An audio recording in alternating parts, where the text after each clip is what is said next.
पहले मैं उनके सॉल्यूशंस दे देता हूँ आपको जो मैंने क्वेश्चन आपको दिए थे, है ना।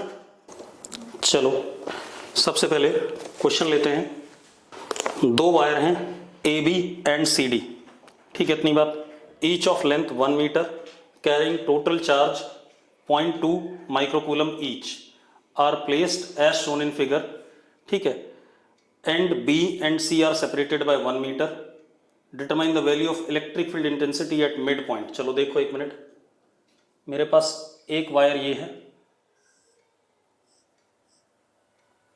ठीक है, इसकी लेंथ 1 मीटर है, ये ए पॉइंट, ये बी पॉइंट। इसी तरीके से दूसरी वायर ये है हमारे पास,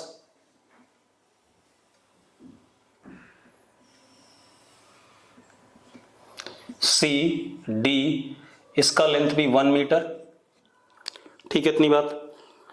मुझसे क्या पूछ रहा है, इस पे चार्ज, इस पे जो चार्ज है Q, it is 0.2 microcoulomb. Q मान लेते हैं, इस पे भी इतना ही है, Q is equal to 0.2 microcoulomb. Clear है इतनी बात। अब मुझसे क्या पूछ रहा है, इसके मिड पॉइंट पे, ये जो पॉइंट है मिड पॉइंट, ठीक है, इतनी बात। ये डिस्टेंस भी कितना है, टोटल 1 मीटर है, तो ये हाफ मीटर हो गया, और ये भी इधर क्या हो गया, हाफ मीटर हो गया, ठीक है, इतनी बात। इस पॉइंट पे इलेक्ट्रिक फील्ड बताना है, ठीक है, इतनी बात। आई कैप और जे कैप के फॉर्म में, this is what X axis and this is what Y axis. X axis और Y axis I cap J cap के टर्म में बता देते हैं, कोई दिक्कत नहीं। अब आप एक काम करो, सबसे पहले इसकी वजह से इलेक्ट्रिक फील्ड यहां निकालते हैं। जरा देखो, इस पे अगर मैं यहां पर छोटा सा डी क्यू पकड़ता हूं, ठीक है, इतनी बात, और ये डिस्टेंस x मानता हूं बेटा, कितना मानता हूं, x, ठीक है। तो चलो इस वायर का lambda is q upon what 1, यानी कि लेमडा की वैल्यू क्या हो गई, 0.2 माइक्रोकूलम पर मीटर, ठीक है। अब जो dq होगा इसके ऊपर, दैट वुड बी लेमडा, ये छोटा सा dx, तो dq will be lambda into dx। अब अगर मैं इलेक्ट्रिक फील्ड इस जगह पर देखूं, इसकी वजह से, इस छोटे से dq क्या हो जाएगा, de हो जाएगा। अगले dq की वजह से भी क्या हो जाएगा, de हो जाएगा। अगले की वजह से de1 कह देते हैं बेटा, अगले की वजह से भी de1, इसी डायरेक्शन में, इसी डायरेक्शन में। तो E1 due to this wire, one wire, will be integration of what, de1 in x direction, ठीक है। अब जरा देखो de1 कितना होगा, de1 is k dq upon distance, देखो x प्लस हाफ, तो x प्लस हाफ का होल स्क्वायर, ठीक है, यानी कि de1 is k lambda dx upon x plus half का होल स्क्वायर, ठीक है। अब आप एक काम करो, E1 इज इक्वल टू, देखो k कांस्टेंट है बाहर, लेमडा कांस्टेंट है बाहर, integration dx upon x plus half का होल स्क्वायर। x की लिमिट कहां से, 0 से लेकर के कहां तक, 1 तक, तो 0 से लेकर के 1 तक, ठीक है। लेमडा की वैल्यू बाद में डाल लेंगे बेटा, ठीक है, इतनी बात। चलो E1 कितना आ गया, minus k lambda 1 upon x plus half, ये आ जाएगा 0 टू व्हाट 1। अब de1 का इंटीग्रेशन तो आएगा, E1 कितना आ गया, k लेमडा, एक बार हम क्या डाल दें यहाँ, 1 डाल दें माइनस साइन के साथ में, ठीक है, इतनी बात। तो 1 डालेंगे तो क्या आ जाएगा, 1 प्लस 1/2 कितना, 3/2, तो ऊपर कितना हो गया, 2/3, और एक बार 0 डालेंगे तो कितना आएगा, -2 आएगा, ये 0 डाल दो, तो 1 अपॉन 1/2 इज व्हाट 2, तो जरा देखो कितना आ गया, 6 -2 कितना, 4, तो कितना आ गया, E1 इज कितना, k लेमडा 4/3, ये आ गया E1। अब इसको भूल जाते हैं थोड़ी देर के लिए, ठीक है। इस वाले को मैं अब मिटा सकता हूं, क्लियर है। ये मैंने इस वाली वायर की वजह से निकाल लिया इधर की तरफ electric field E1 x axis के अलोंग। इसको भूल जाओ बेटा आप थोड़ी देर के लिए, इस वाले की अब कोई जरूरत नहीं है।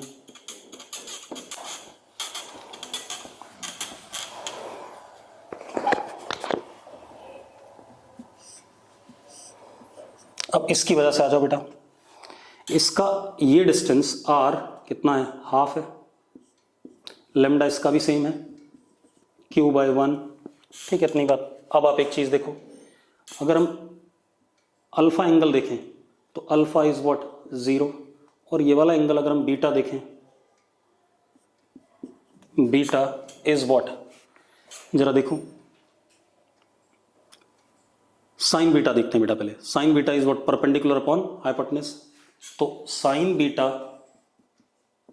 Is perpendicular is what 1 and hypotenuse is what 1 का स्क्वायर प्लस हाफ के स्क्वायर का अंडर रूट, तो 1 प्लस 1/4 इज व्हाट, क्या कहते हैं 5/4, 5/4 का अंडर रूट कितना, √5/2, तो ये आ गया √5 और ऊपर 2 गया तो 2/√5 आ गया, ठीक है, इतनी बात।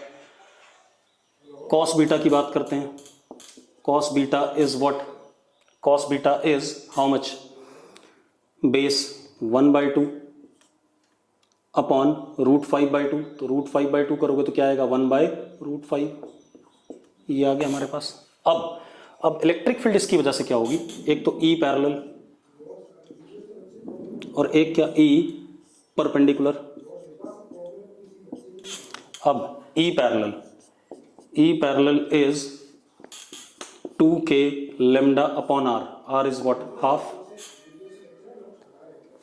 Cos alpha minus cos beta, cos alpha यानी कॉस 0 1 माइनस कॉस बीटा 1/√5, ठीक है, इतनी बात।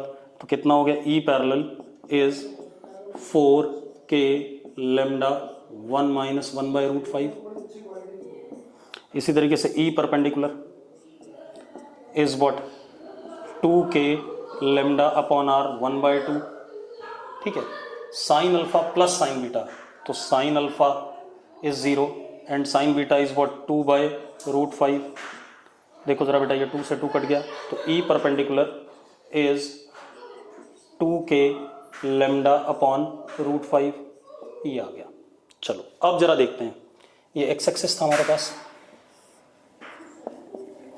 ये हमारे पास वाई एक्सिस,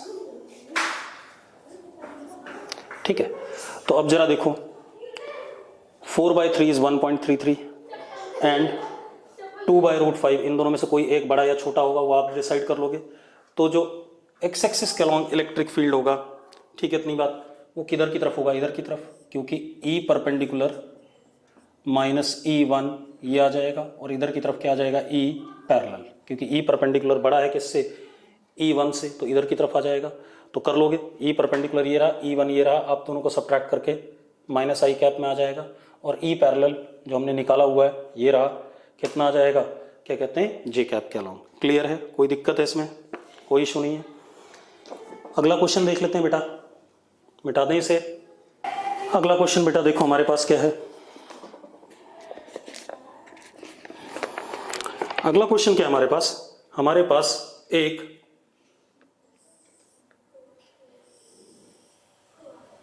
सर्कुलर रिंग है, ठीक है, इतनी बात। टोटल चार्ज इसका Q दे रखा है हमें, ठीक है, इसका रेडियस कितना दे रखा है, A दे रखा है, यूनिफॉर्मली डिस्ट्रीब्यूटेड चार्ज है। अगर मैं इस वायर में छोटा सा ये पोर्शन DL हटा देता हूं, ये DL लेंथ मैंने काट दी, रिमूव कर दी, इतनी लेंथ, ठीक है। तो क्या बोल रहा है, इलेक्ट्रिक फील्ड सेंटर पे कितना होगा। अब बेटा एक बात बताओ, सुनो एक मिनट, अगर ये लेंथ हम रखते हैं यहां पर जिंदा, तो हमें पता है सेंटर पे इलेक्ट्रिक फील्ड क्या होता, 0 होता। क्यों होता 0, पहले समझ लेते हैं। आप ऐसे देखो, ये जो DL है, इसकी वजह से अगर इस पे चार्ज प्लस DQ लिया मैंने, तो इसकी वजह से इलेक्ट्रिक फील्ड इधर हो जाता DE, और बिल्कुल इसके सामने उतना ही DQ आता, उसकी वजह से DE इधर हो जाता, दोनों एक दूसरे को क्या कर जाते, कैंसिल। सिमिलरली अगर मैं यहाँ पे प्लस DQ लेता हूँ, तो इसकी इलेक्ट्रिक फील्ड ऐसे DE आती, यहाँ लेता हूँ बिल्कुल, तो इसकी इलेक्ट्रिक फील्ड DE ऐसे आती, यहाँ लेता हूँ DQ, तो इसकी इलेक्ट्रिक फील्ड ऐसे आती, यहाँ बिल्कुल आइडेंटिकली उसके अपोजिट लेता हूँ तो इसकी ऐसे आती, एक दूसरे को क्या कर जाते हैं सारे कैंसिल। और सेंटर पे रिंग के, वैसे भी हमने पढ़ा यूनिफॉर्मली चार्ज रिंग के इलेक्ट्रिक फील्ड क्या होता है, जीरो होता है। तो बाई सिमेट्री सेंटर पे इलेक्ट्रिक फील्ड नेट क्या था, जीरो। मैंने पढ़ाया भी था आपको कि अगर कोई uniformly distributed system of charge है तो उसके ज्योमेट्रिकल सेंटर पे नेट इलेक्ट्रिक फील्ड क्या होता है, जीरो होता है। अब जरा देखो एक मिनट, इसको कैसे कर सकते हो अब आप,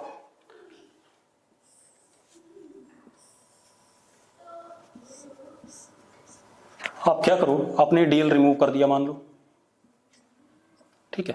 अब आपको सेंटर पे इलेक्ट्रिक फील्ड देखना है, तो इसके सामने वाला जो डी क्यू था एक दूसरे को क्या करते थे, इलेक्ट्रिक फील्ड को कैंसिल आउट करते थे। अब ये यहाँ पर है नहीं, लेकिन बाकी तो हैं। इसकी इलेक्ट्रिक फील्ड इससे बैलेंस हो जाएगी, कैंसिल हो जाएगी, इसकी इलेक्ट्रिक फील्ड इससे कैंसिल हो जाएगी, ठीक है, इतनी बात। तो सिर्फ इसकी इलेक्ट्रिक फील्ड कैंसिल नहीं हो पाएगी, तो इस पे जो चार्ज होगा ये डीएल लेंथ है, ठीक है, इतनी बात। इस पे चार्ज कितना होगा, D Q. D Q is equal to, चलो पहले डी क्यू की बात बाद में करते हैं, पहले लेमडा देखते हैं। Lambda linear charge density Q upon 2 पाई ए, ये होगा कि नहीं होगा। अब D Q is lambda into what, D L, that is Q upon 2 pi A into what, D L. ये डी क्यू आ गया। अब ये जो डी क्यू आया, इसकी वजह से इलेक्ट्रिक फील्ड क्या होगा, पॉजिटिव है तो बाहर की तरफ होगा, डी ई, या यही इतनी इलेक्ट्रिक फील्ड होगी, बाकी सबकी कैंसिल होगा एक दूसरे से। तो E is equal to what, K D Q upon what, A square, ये आएगा। जिधर की तरफ ओपनिंग है उधर की तरफ डायरेक्टेड होगा इलेक्ट्रिक फील्ड, और मैग्नीट्यूड में इतना होगा, कितना, के D Q is what, Q upon 2 पाई ए और ए स्क्वायर, ए क्यूब, एक ये वाला ए स्क्वायर और एक ये A cube into what, D L, this would be what, electric field. ये हो गया हमारे पास, क्लियर है। इसके बाद एक और चीज देखते हैं बेटा, इसी में मिटा दें इसे, एक और देख लेते हैं। हमारे पास एक इन्फिनिट वायर थी, यहां पर सेमी सर्कल में घुमा दी हमने,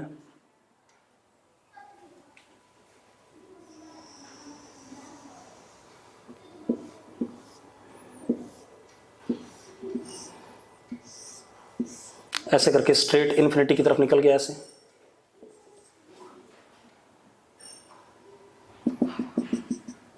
ये मान लो हमारे पास क्या आ गया, सेमी सर्कल वाला पोर्शन, और इस सेमी सर्कल का रेडियस कितना है, ए है। कितना रेडियस है बेटा, ए, ठीक है। अब जरा देखो, ये भी प्लस लेमडा, ये भी प्लस लेमडा, और ये भी कितना, प्लस लेमडा, क्लियर है। इस पॉइंट के लिए ये एक सेमी इन्फिनिट वायर हो गई। अगर सेमी इन्फिनिट वायर हो गई तो एक इलेक्ट्रिक फील्ड का कंपोनेंट ई पैरेलल और एक ई परपेंडिकुलर। सिमिलरली उधर वाली सेमी इन्फिनिट वायर को देखें तो इसकी वजह से भी एक ई परपेंडिकुलर और एक ई पैरेलल। तो परपेंडिकुलर कंपोनेंट दोनों के एक दूसरे के क्या कर रहे हैं, कैंसल आउट। पैरेलल वाले दोनों क्या हो रहे हैं, ऐड हो रहे हैं, ठीक है। What is E parallel, E parallel देखो बेटा क्या होता था, K lambda upon R which is a, ठीक है। cos 0 माइनस cos 90, तो cos 90 तो क्या होता है, 0 होता है, cos 0 क्या होता है, 1 होता है, तो यही आ रहा है। तो नीचे की तरफ तो इन दोनों का क्या हो जाएगा, डबल हो जाएगा। अब ये बचा हमारे पास क्या, आर्क, ठीक है। क्या बचा, आर्क। आर्क की वजह से जो इलेक्ट्रिक फील्ड होती है सेंटर पे, वो एंगल बाई सेक्टर पे होती है, हमें पता है। ये आर्क की इलेक्ट्रिक फील्ड हो गई। ई परपेंडिकुलर तो एक दूसरे को क्या कर गए, कैंसल आउट कर गए। आर्क की इलेक्ट्रिक फील्ड, ई आर्क का फॉर्मूला भी आपको पता है, और अगर आप फॉर्मूला ना भी करें तो के total charge is what, lambda into pi A upon what, radius का square, that is A square. Formula use कर लेंगे तब ये आएगा, ठीक है, इतनी बात। तो जरा देखो ये आ गया हमारे पास, ठीक है, इतनी बात। अब ये हमारे पास इलेक्ट्रिक फील्ड, नहीं फॉर्मूला गलत हो गया मेरे ख्याल से, आर्क का फॉर्मूला किसी को याद हो, electric field due to arc, electric field due to arc दोबारा डिराइव कर लेते हैं। मान लो ये आर्क है बेटा, आपको याद होने चाहिए फॉर्मूले। चलो कोई चैट बॉक्स में electric field due to arc की वजह से सेंटर पे फॉर्मूला लिखो फटाफट, जो मैंने बताया था 2k lambda upon R sine theta by 2। बिल्कुल सही बात है। तो आर्क का फॉर्मूला क्या था? E arc is 2k lambda upon R is what? A sine pi by 2। Pi by angle कितना था? पाई था, तो पाई बाई 2 कितना आ गया? ई आर्क भी कितना आ गया आपके पास? 2k लैम्डा अपॉन ए, और दोनों ई पैरेलल जुड़ के भी क्या आएंगे? ई नेट डाउनवर्ड कितना आ गया? 2e पैरेलल कितना आ गया? 2k लैम्डा अपॉन ए। तो नेट इलेक्ट्रिक फील्ड सेंटर पे क्या आ गई? 0 आ गई। इसी तरीके से एक और एग्जांपल है, वो आप खुद करेंगे, हाँ या ना? ठीक है, अब हम आगे चलते हैं। ठीक है, हम कर रहे थे पोटेंशियल निकालना था हमें, ठीक है, सिस्टम्स की वजह से, तो उसकी बात कर लेते हैं। चलो अब आते हैं आज के लेक्चर पे। चलो अब जरा देखो, मैंने पिछली क्लास में क्या कहा था कि मैं इनफाइनाइट सिस्टम्स ऑफ चार्जेस जो हैं उनकी वजह से इलेक्ट्रिक पोटेंशियल किसी पॉइंट पर नहीं निकाल सकता। इसलिए नहीं निकाल सकता क्योंकि उस इनफाइनाइट सिस्टम की वजह से अगर मैं कोई टेस्ट चार्ज इन्फिनिटी पे रखता हूं तो उसके ऊपर फोर्स 0 नहीं हो पाएगा। अगर फोर्स 0 नहीं हो पाएगा तो इक्विलिब्रियम में नहीं हो पाएगा। इक्विलिब्रियम में नहीं हो पाएगा तो वहां पर मैं पोटेंशियल एनर्जी को 0 अज्यूम नहीं कर पाऊंगा। ठीक है, इतनी बात। तो मैं एक बार फिर से बना देता हूं। मेरे पास अगर ये एक इनफाइनाइट प्लस सिग्मा वाली शीट है मान लो, ठीक है, इतनी बात। तो आर इन्फिनिटी पे अगर मैं यहाँ प्लस क्यू नॉट रखता हूँ तो इस पे फोर्स कूलम्स का 0 नहीं है। ठीक है, इन्फिनिटी होता ही नहीं इसके लिए। इन्फिनिटी वाली बॉडी के लिए कोई दूसरा इन्फिनिटी हो ही नहीं सकता। तो ये लिखना ही गलत बात है, बकवास बात है। ठीक है, इतनी बात। एफ कूलम 0 नहीं है कहीं पर भी। एफ कूलम 0 नहीं है तो इक्विलिब्रियम वाली कोई पोजीशन नहीं है।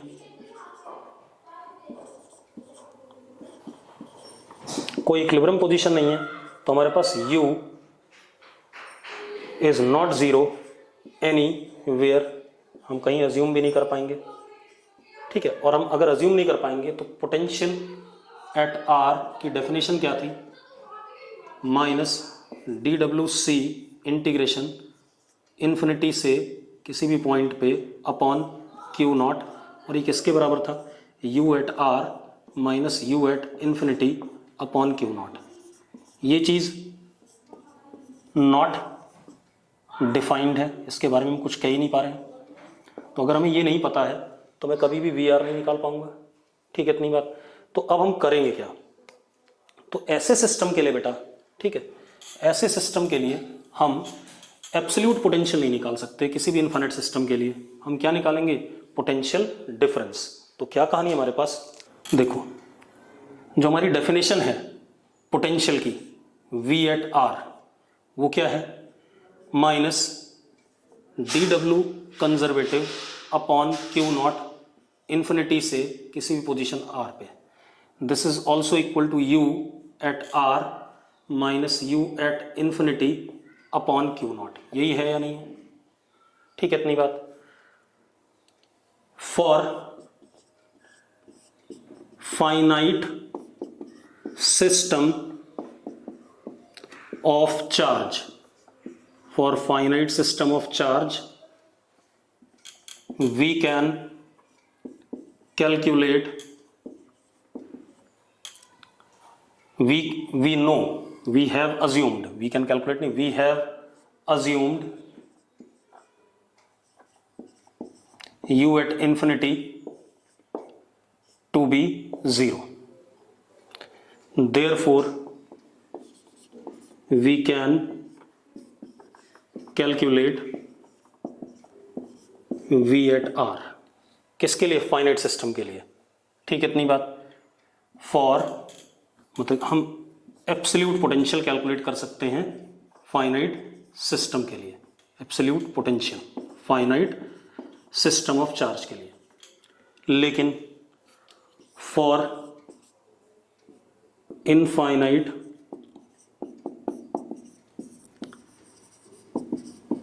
System of charge u at infinity is not known, हमें पता ही नहीं होता, नॉट नोन। क्यों? क्योंकि हमें कोई भी पॉइंट ऐसा नहीं मिलता जहां पर इक्विलिब्रियम आए टेस्ट चार्ज पे, तो u at infinity is not known, therefore we can not calculate v at r, that is absolute potential due to infinite system of charge. For infinite system of charge, u at infinity is not known, therefore we cannot calculate absolute potential due to infinite system of charge. ये clear हो गया? ठीक है। अब तो हम calculate क्या करेंगे? हाँ, एक चीज जरूर है, हम potential difference v final minus v initial can be minus dw conservative r initial से r final upon q nought u r final minus u r initial upon Q nought, दोनों के लिए डिफाइन कर सकते हैं। ठीक है, we can define potential difference, हाँ वो रिपीट ही कर रहा हूं, we can define potential difference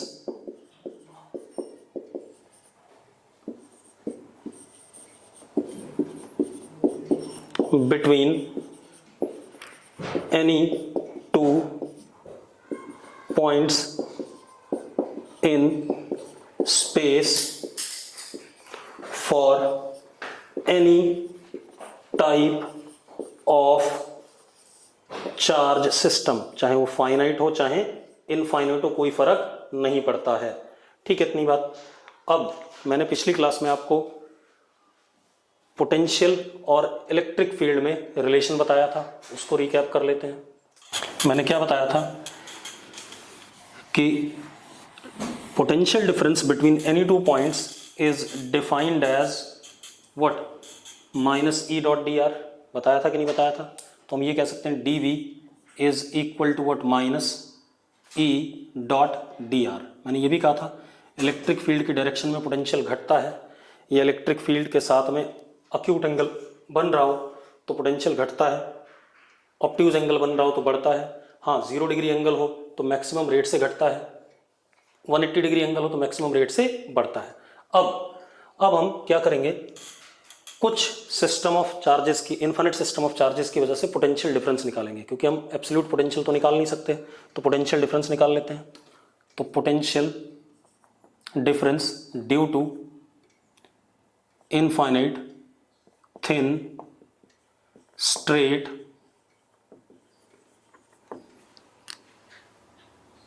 uniformly charged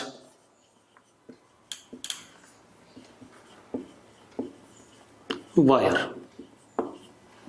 ये मेरे पास एक infinite uniformly charge straight wire है, इन्फिनिटी इन्फिनिटी प्लस लेमडा। ठीक है, मुझे क्या करना है, सपोज ये हमारा आर इनिशियल है और यहाँ पर ये क्या है, आर फाइनल है, ये इनिशियल पॉइंट और ये फाइनल पॉइंट। मुझे क्या बताना है, v final minus v initial, ये बताना है। ठीक है, मुझे एक बात पता है, dv is equal to minus e dot D R. अब एक और चीज बेटा, क्योंकि इलेक्ट्रिक फील्ड कंजर्वेटिव है तो किसी भी रास्ते से मैं इनिशियल से फाइनल आऊं, पोटेंशियल डिफरेंस को या पोटेंशियल एनर्जी को कोई फर्क नहीं पड़ेगा, मैंने आपको डिस्कस करा हुआ ये बात। ठीक है, अब आप एक काम करो बेटा, हम इनिशियल से फाइनल आ रहे हैं, किसी मोमेंट पे मान लो ये आर है तो इलेक्ट्रिक फील्ड रेडियली आउटवर्ड होगा ई, और ये हमारा छोटा सा क्या है, डी एक्स वेक्टर है। ठीक है, कर सकते हैं ऐसा। अब ये एंगल कितना हमारा, थीटा। ठीक है, अब जरा देखो बेटा, V final minus V initial, मैंने इंटीग्रेशन कर दिया, minus E dot D X, ठीक है इतनी बात, E dot D X, R initial से आर फाइनल। ठीक है बेटा, अब एक चीज देखो, हार्दिक ने मुझसे एक बात बोली थी कि सर मुझे प्लस माइनस साइन समझ नहीं आया। तो बेटा आपको प्लस माइनस साइन दो बार नहीं लेना है, एक बात ध्यान रखना। अगर आपने यहाँ ये ऑप्टिव्स एंगल बन रहा है जो डायग्राम दिख रहा है, ठीक है इतनी बात, तो आप अगर ऑप्टिव्स एंगल काउंट करोगे तो आपका एक माइनस और आएगा और माइनस माइनस क्या हो जाएगा प्लस, ठीक है, वो गलत बात है। आपको अगर आपने माइनस बाहर लगा रखा है तो आप ऑप्टिव्स एंगल का साइन कंसिडर नहीं करेंगे, और अगर आप इस माइनस को हटा दो तो आप ऑप्टिव्स एंगल का माइनस साइन जरूर कंसिडर करेंगे। क्लियर इतनी बात? तो एक ही बार माइनस साइन कंसिडर करना है। तो जरा देखो, V F minus V I is minus integration E D X cos theta, ये आएगा। अब जरा ध्यान से देखना बेटा, डी एक्स कॉस थीटा क्या हो गया, छोटा सा प्रोजेक्शन, यही आया कि नहीं आया? ये कितना है, डी आर है या नहीं है? क्या है ये, डी आर है या नहीं, यस और नो? चलो ये डी आर हो गया, तो हमारे पास क्या आ गया, V F minus V I is equal to minus, अब ई की वैल्यू बेटा, ई की वैल्यू आर दूरी पे क्या होती है, इन्फिनिट की वजह से, के लेमडा अपॉन कितना, 2k लेमडा अपॉन आर होता है, 2k lambda upon R electric field की यही वैल्यू होती है। ठीक है इतनी बात, या मैं लिख दूं सीधे सीधे, क्या होती है, lambda upon 2 pi epsilon nought R, D X cos theta मैंने क्या कहा, डी आर, आर आई से लेकर के आर फाइनल, ये आ गया। V F minus V I minus lambda upon 2 pi epsilon nought constant बाहर आ गया, डी आर अपॉन आर क्या आ गया, लॉग आर, लिमिट डाल देते हैं, log R final upon R initial, ये आ गया हमारा पोटेंशियल डिफरेंस। अब एक चीज़ देखो, क्योंकि हम इलेक्ट्रिक फील्ड के अपोजिट आ रहे थे तो पोटेंशियल डिफरेंस पॉजिटिव आना चाहिए, पोटेंशियल बढ़ना चाहिए, ये बड़ा होना चाहिए, इससे पॉजिटिव आना चाहिए, बिल्कुल आएगा। आर फाइनल क्या है, छोटा दिखा रखा मैंने, देखो आपको छोटा है या नहीं है। अगर आर फाइनल छोटा है आर इनिशियल से, तो ये वैल्यू क्या होगी, 1 से छोटी। लॉग ऑफ 1 से छोटा क्या आता है, नेगेटिव आता है, तो नेगेटिव और ये नेगेटिव क्या हो गया, पॉजिटिव। तो अपने आप क्लियर हो रहा है कि V final minus V initial is what, positive. तो इसका मतलब पोटेंशियल क्या कर रहा है, अंदर की तरफ आते हुए बढ़ रहा है। हाँ, अगर आर फाइनल बड़ा होता, मान लो आर फाइनल यहाँ होता, आर इनिशियल यहाँ होता, तो ये वैल्यू क्या आती, ये value R F upon are आई 1 से बड़ी आती। लॉग ऑफ 1 से बड़ा क्या आता है, पॉजिटिव, बाहर माइनस, तो पोटेंशियल क्या कर रहा है, घट रहा है। तो इलेक्ट्रिक फील्ड के डायरेक्शन में पोटेंशियल घट रहा है और इलेक्ट्रिक फील्ड के अपोजिट क्या कर रहा है, बढ़ रहा है। तो यहाँ पर मैंने बढ़ने वाला केस लिया क्योंकि मैं अंदर की तरफ ला रहा था। क्लियर है? चलो अब एक और देखते हैं भाई, ये आ गया हमारे पास potential difference. Potential difference due to infinite non conducting uniformly charged sheet. अब देखो भाई, ये हमारे पास infinite non conducting uniformly charge sheet है, प्लस सिग्मा, मान लो हमारा आर इनिशियल पॉइंट, ये हमारा क्या, आर फाइनल। ठीक है इतनी बात क्लियर है? अब आप एक काम करो, मान लो हम इस रास्ते आ रहे हैं, ठीक है, अब आप एक काम करो, आर दूरी पर इलेक्ट्रिक फील्ड यहाँ पर ई वेक्टर ऐसा होगा, ये हमारा क्या, डी एक्स वेक्टर, अगेन ये थीटा, ये आर। अब आप एक चीज़ देखो, फॉर्मूला तो यही है, D V is equal to minus E dot D R, यही फॉर्मूला हमारे पास। अब आप एक चीज़ देखो, V F minus V I is what, minus E dot D X according to the result. Dot product में दोबारा माइनस साइन लेने की जरूरत नहीं है, तो डी एक्स कॉस थीटा लिखा हमने, आर आई से आर एफ माइनस। अब जरा देखो ई यहाँ पर कितना होता है, ई होता है सिग्मा अपॉन 2 अपसाइलन नॉट, और डी एक्स कॉस थीटा कितना, D are.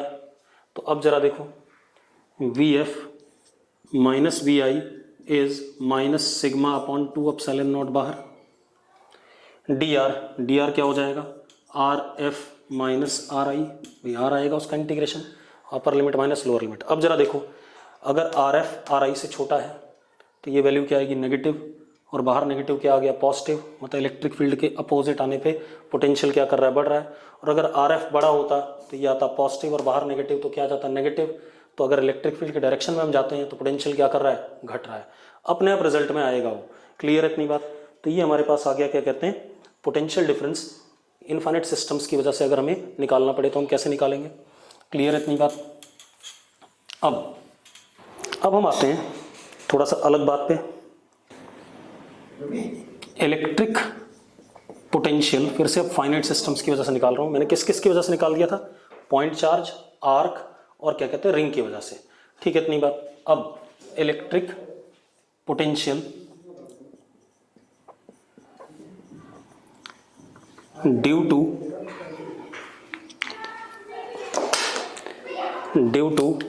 Conducting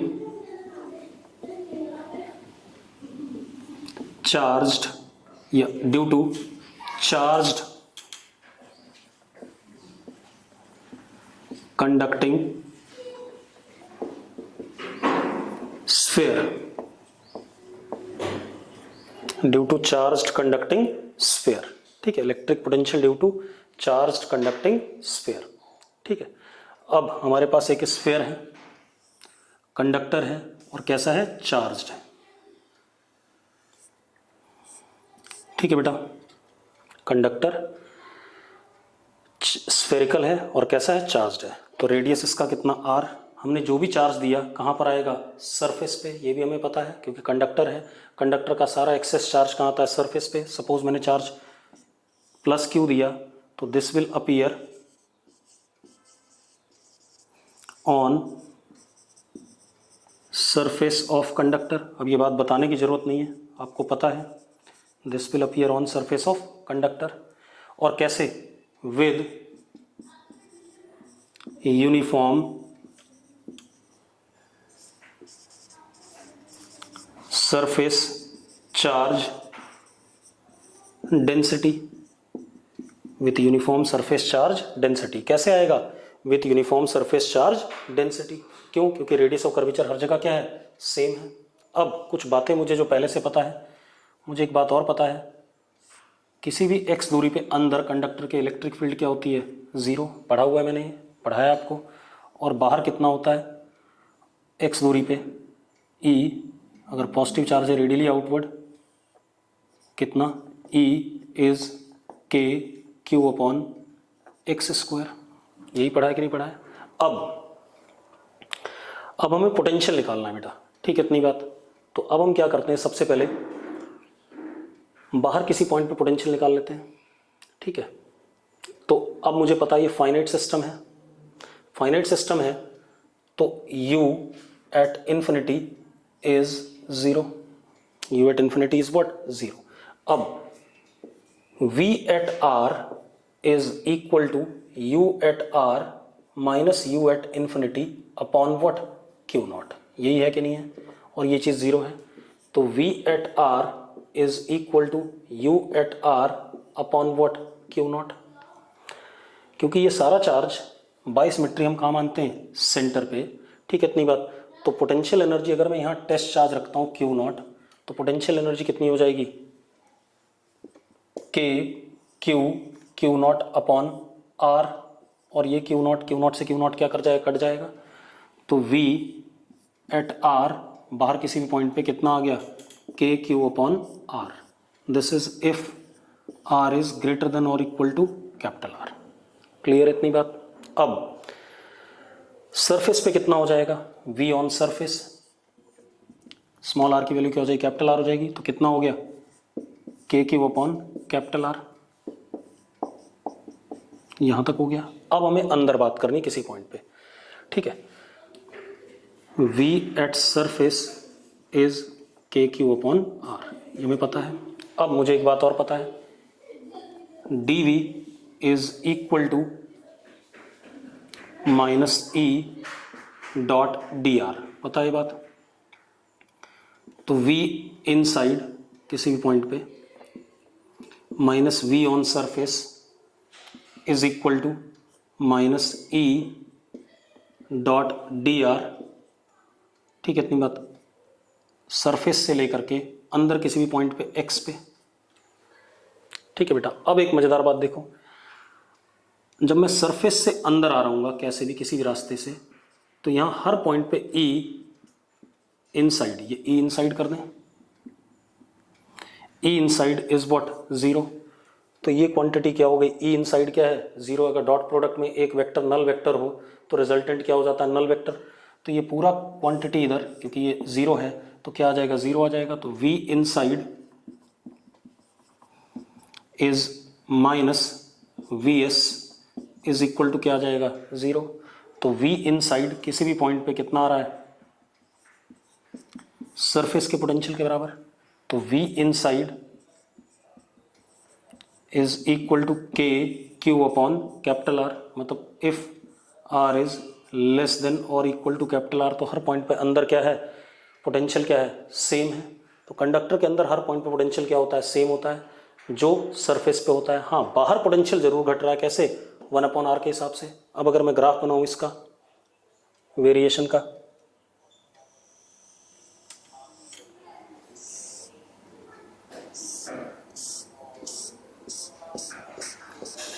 this is small r, this is V। तो जरा देखो,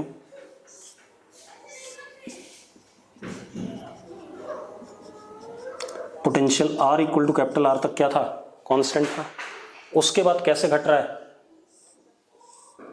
1/r के हिसाब से क्या कर रहा है, घट रहा है। ये पोटेंशियल का क्या हो गया, ग्राफ हो गया।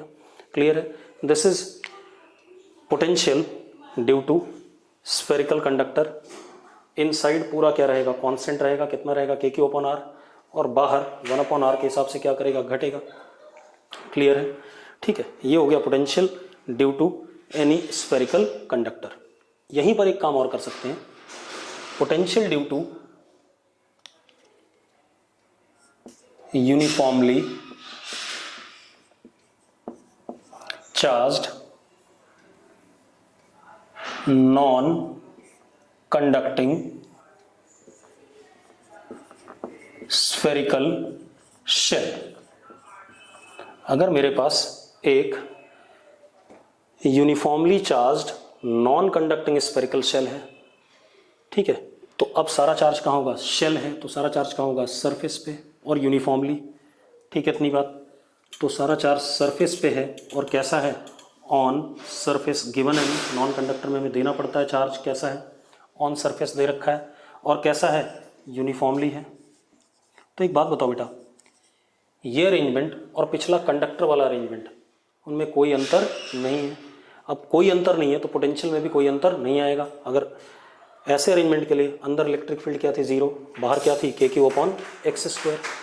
तो मैंने क्या करा, पहले बाहर किसी पॉइंट पर पोटेंशियल निकाला, क्या आया, KQ/r। सरफेस पे ये आया। फिर अंदर के लिए इलेक्ट्रिक फील्ड हर पॉइंट पे क्या है, 0 है, तो अंदर पोटेंशियल क्या आ गया, सरफेस के ही बराबर आ गया। तो कितना आ गया, KQ/r आ गया। तो अंदर हर पॉइंट पे पोटेंशियल KQ/R, सरफेस पे भी KQ/R। उसके बाद 1/r के हिसाब से घटेगा, तो ग्राफ क्या आ जाएगा, ये आ जाएगा। क्लियर है। तो ये हमारे पास क्या आ गया, पोटेंशियल का ग्राफ आ गया for non conducting spherical shell uniformly charged. तो एक चीज बड़ी मजेदार दिखाई पड़ी कि कंडक्टर के अंदर हर पॉइंट पे पोटेंशियल क्या है, सेम है, और जो कंडक्टर के सरफेस पे पोटेंशियल उतना ही है। ठीक है, इसका भी हम अगले लेक्चर में यूज लेंगे। उससे पहले हम अगला टॉपिक, अगला पोटेंशियल निकाल लें। आप ऐसे देखो,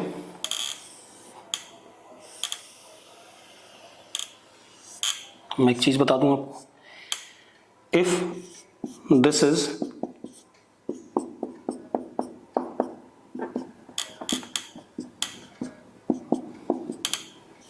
uniformly charged non-conducting spherical shell or charged conducting sphere, दोनों के लिए सेम रिजल्ट आया था। तो एक मजेदार बात देखो, अंदर किसी भी पॉइंट पे पोटेंशियल क्या है, कांस्टेंट है, कितना है, KQ/R, और उतना ही कहाँ है, सरफेस पे है, KQ/R। और बाहर किसी भी x दूरी पे कितना है, v is k Q upon x। हाँ या ना, ये डिराइव करा हमने, ठीक है, इतनी बात। अब ये कहानी हमारे पास, ठीक है। तो अंदर हर पॉइंट पे पोटेंशियल क्या है, या बाहर अंदर r दूरी पे k क्यू अपॉन r हर पॉइंट पे, और बाहर r दूरी पे k Q upon small r। जब ये this is if r is greater than equal to capital R, और ये कब, if r is less than equal to capital R, ठीक है, इतनी बात, ये कहानी है। तो अंदर हर पॉइंट पे पोटेंशियल सेम है। इसका मतलब अगर कोई भी non conducting uniformly charge shell होगा तो उसके अंदर जो पोटेंशियल होगा वो शेल का टोटल k इंटू शेल का total charge upon radius of shell के बराबर होगा। क्लियर है बात मेरी, समझ लो। अगर ये uniformly charge non conducting shell है तो जो अंदर पोटेंशियल होगा वो k times total charge of the shell upon radius of shell के बराबर ही होगा। हमने कर लिया है। अब इसका एप्लीकेशन देखते हैं, और कंडक्टर के लिए भी यही है। कंडक्टर के अंदर हर पॉइंट पे पोटेंशियल कितना, के Q upon capital R, surface पे भी के क्यू अपॉन कैपिटल आर, और बाहर K Q upon small R, 1 upon R के हिसाब से घटेगा, ठीक है। चलो अब आ जाते हैं potential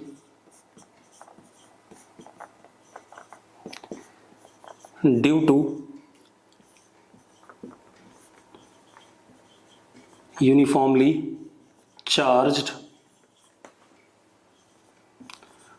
non conducting solid sphere, due to non conducting uniformly charge solid sphere. Clear है। अब इसको देखते हैं बेटा, ठीक है, इसको देख लेते हैं। टोटल चार्ज मान लो स्फीयर के अंदर Q है, यूनिफॉर्मली चार्ज है, रेडियस इसका R है, ठीक है।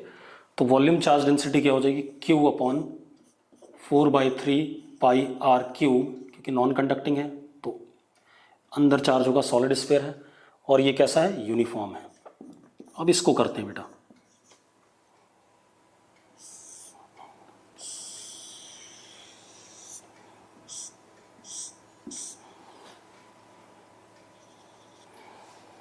सबसे पहले मैं बाहर किसी पॉइंट पे देख लूं, आर दूरी पे, बाहर इस पॉइंट पे इलेक्ट्रिक फील्ड हमने इस सारे चार्ज को सेंटर पे पॉइंट चार्ज मान के निकाली थी, कितना था, E is equal to K Q upon are square.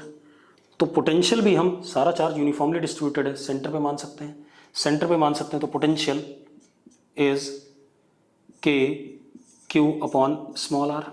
भाई पॉइंट चार्ज जैसा मान लिया सेंटर पे, पोटेंशियल क्या हो जाएगा, K Q upon small R, if R is greater than equal to capital R. Clear है भाई। सारा चार्ज यूनिफॉर्मली डिस्ट्रीब्यूटेड था तो उसको हमने कहाँ मान लिया था, सेंटर पे। सेंटर पे मान लिया तो पॉइंट चार्ज के फॉर्मूले लग जाएंगे, तो पॉइंट चार्ज का इलेक्ट्रिक फील्ड का फॉर्मूला लग जाएगा, पोटेंशियल का भी लग जाएगा। या तो पिछले वाले की तरह डिराइव कर लो जैसा अभी करा था कि V at R is equal to U at R minus U at infinity upon Q nought, ठीक है, तब भी वही रिजल्ट आएगा, ठीक है। अब आप एक चीज़ देखो, अब मुझे कहीं पर अंदर R दूरी पे बताना है, कहीं पर अंदर R दूरी पर पोटेंशियल बताना है, ठीक है। हाँ, सरफेस का पोटेंशियल क्या हो जाएगा, आप यहीं से देखो, इसी फॉर्मूले में डाल देते हैं, तो क्या आ जाएगा, K Q upon capital R आ जाएगा। अब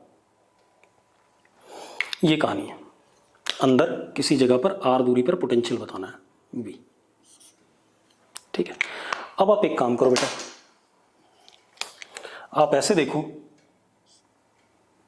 क्योंकि हम सरफेस से मान लेते हैं अंदर आ रहे हैं, तो किसी मोमेंट पे ये डिस्टेंस कितना था, x था, तो इलेक्ट्रिक फील्ड किधर की तरफ डायरेक्टेड होगा, ऐसे बाहर की तरफ, किसी भी रास्ते से उससे कोई फर्क पड़ता नहीं है, ऐसे होगा। और ये हमारा क्या, dx वेक्टर अंदर की तरफ, ठीक है। तो मैं कहाँ से आ रहा हूँ, सरफेस से यहाँ पे आ रहा हूँ, इस जगह से इस जगह पे, this is initial, this is what, final. Final दूरी कितनी, r है। अब एक बात बताओ, इलेक्ट्रिक फील्ड जो अंदर होता है x दूरी पे वो कितना होता है, k Q X upon what, R cube, शायद पढ़ा है आपने। If x is less than equal to capital R, हमने पढ़ा हुआ है शायद, हमने इलेक्ट्रिक फील्ड डिराइव करी थी सॉलिड नॉन कंडक्टिंग, या रो x अपॉन 3 एप्सिलॉन नॉट, याद है। ठीक है, तो मैं के क्यू के टर्म में निकाल रहा हूँ। अब जरा देखो, हमें पता है माइनस या D V is equal to minus E dot D X, ये पता है हमें। चलो अब बेटा देखो, डी एक्स और ई वेक्टर के बीच में 180 डिग्री एंगल है, तो दो बार माइनस नहीं लेना है। अगर एक बार यहाँ माइनस ले लिया तो डॉट प्रोडक्ट वाला माइनस नहीं लोगे आप। तो D V is equal to minus K Q X upon R cube into what D X, यही करोगे आप, हाँ या ना। अब आप इंटीग्रेशन कर दो, v minus V at surface, ये इनिशियल और ये क्या है, फाइनल है, is equal to minus K Q upon R cube, constant है बाहर आ गया, इंटीग्रेशन x dx, कहाँ से कहाँ तक, r से लेकर के स्मॉल r तक, कैपिटल R से लेकर के स्मॉल r तक, ये कहानी आ गई। अब v minus V S is equal to minus K Q upon R cube, क्या आएगा, एक्स स्क्वायर बाई 2 आएगा, तो क्या आ जाएगा 2 इधर, और यहाँ कितना R square minus capital R square, ऐसा लिख देंगे, कोई दिक्कत है इसमें। अब मैं वी एट सरफेस की वैल्यू डाल देता हूँ, तो v minus K Q upon R is equal to minus K Q R square upon 2r cube plus K Q upon 2r, ऐसा लिख सकता हूँ कि नहीं लिख सकता हूँ, लिख सकता हूँ। तो v किसके बराबर आ गया बेटा, v आ गया, मैंने इसको इधर भेज दिया, ये आ गया K Q upon 2r cube 3r square minus small r square, ये आ गया। This is potential if r is less than equal to capital R। अगर आप r की वैल्यू कैपिटल R डालते हो तो रिजल्ट ये वाला यहाँ से और वहाँ से दोनों जगह सेम आ रहा है, इसी वजह से मैंने इक्वलिटी दोनों में रखी हुई है। देखो जरा, अगर r को कैपिटल R डालें तो के क्यू अपॉन कैपिटल R आ रहा है, यहाँ भी डालें तो जरा देखो कितना आएगा 2r स्क्वायर, तो 2 से 2 कट जाएगा और के क्यू अपॉन कैपिटल R आ जाएगा, ये आ गया, ये हमारा पोटेंशियल आ गया। तो हमारे पास रिजल्ट क्या आया, v is equal to K Q upon 2r cube 3r square minus small r square if r is less than equal to capital R, vs is equal to K Q upon r if r is equal to r and v is equal to के Q upon small r if r is greater than equal to capital R, ये आ गया, मैं derive कर लिया। अब हम graph बनाना चाहेंगे बेटा पोटेंशियल का, बना देते हैं। अब आप देखो, अगर मैं ग्राफ बनाता हूं बेटा, ध्यान से देखना, this is r and this is what, v। अगर मैं अंदर देखूं r कैपिटल R से छोटे के लिए, तो वेरिएशन r स्क्वायर के साथ है, मतलब पैराबोलिक कर्व होगा, लेकिन माइनस साइन है, तो कैसा, डाउनवर्ड पैराबोला। ठीक है, आप खुद देख लो सेंटर पे पोटेंशियल कितना होगा, v at centre is 3 K Q upon 2r if r is equal to 0। सबसे बड़ा पोटेंशियल यही है, क्योंकि जैसे जैसे आप आगे बढ़ोगे r की वैल्यू बढ़ेगी, पोटेंशियल घटेगा, और सही बात है, घटना भी चाहिए, क्योंकि जैसे जैसे आप सेंटर से आगे बढ़ोगे तो आप इलेक्ट्रिक फील्ड की डायरेक्शन में जा रहे हो, इलेक्ट्रिक फील्ड की डायरेक्शन में पोटेंशियल क्या करता है, घटता है। तो अब तो मैक्सिमम कहाँ है, सेंटर पे, वहाँ से लेके r तक क्या आएगा, डाउनवर्ड कनकेव पैराबोला आएगा।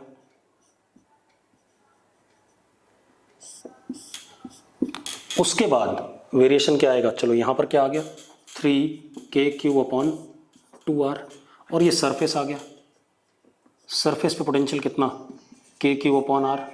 उसके बाद पोटेंशियल 1 अपॉन आर के हिसाब से घट रहा है जैसा पहले था। ये ग्राफ बनेगा, क्लियर इतनी बात। तो ये हमारा पोटेंशियल हो गया due to non conducting uniformly charged solid sphere. ये दोनों डेरिवेशन, कंडक्टिंग स्फीयर की पोटेंशियल की और नॉन कंडक्टिंग स्फीयर की पोटेंशियल की डेरिवेशन बोर्ड के लिए इंपॉर्टेंट है, तो इसको बोर्ड के लिए भी आप करोगे। ठीक है, अब आज का लेक्चर यहीं रोक रहा हूँ। ठीक है, पोटेंशियल पे अभी मैं आपको डीपीपी नहीं दूंगा, अगली क्लास कराने के बाद दूंगा। ठीक है, तो आप अपनी प्रीवियस डीपीपी पूरी करो, और टेस्ट में पोटेंशियल बिल्कुल नहीं आएगा, उससे पहले का इलेक्ट्रिक फील्ड तक सब आएगा, और पेपर का लेवल थोड़ा सा बढ़ा दूंगा। ठीक है, तो बी प्रिपेयर फॉर टेस्ट।